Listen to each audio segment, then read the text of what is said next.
Ben H, Oui. alors vous dites qu'on n'est pas tous égaux devant le confinement. Mais oui, Anne, avec les 2/3 de l'humanité actuellement chez elle, on imagine aisément qu'il est préférable de le passer dans un loft avec piscine à Hawaï que dans un studio meublé à Montfermeil. Le confinement, en fait, c'est un secret story où tous les candidats ne jouent pas dans les mêmes conditions. Faudrait même repenser entièrement le générique.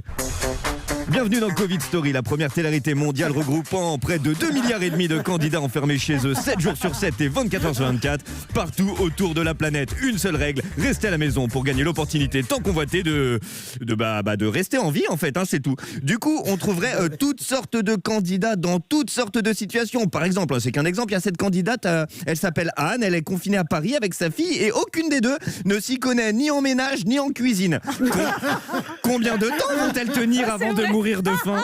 Tu vois, et très vite, il y aurait des missions, les missions de la voix, les missions de Covid Story vont devenir beaucoup trop dures pour Anne et sa fille.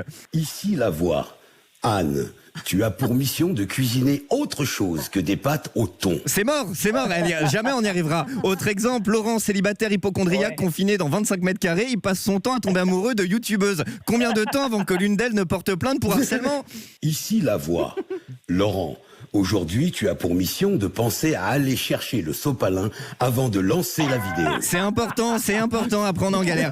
Bon, et puis, dernier exemple, tout aussi véridique avec le roi Rama X, c'est le roi de Thaïlande, mais qui lui a opté pour un confinement en Bavière, en Allemagne, dans un hôtel de luxe privatisé loin de son peuple, mais surtout loin de sa femme, qui est restée au pays, et pour cause, il a préféré venir avec son harem constitué d'une vingtaine de femmes. Oui, le confinement pour le commun des mortels, c'est un film d'angoisse. Pour le roi de Thaïlande, c'est juste un film de cul.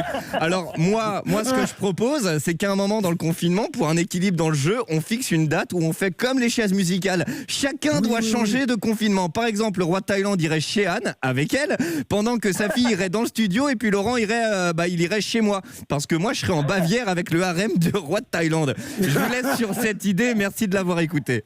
Bravo. Ah, bravo.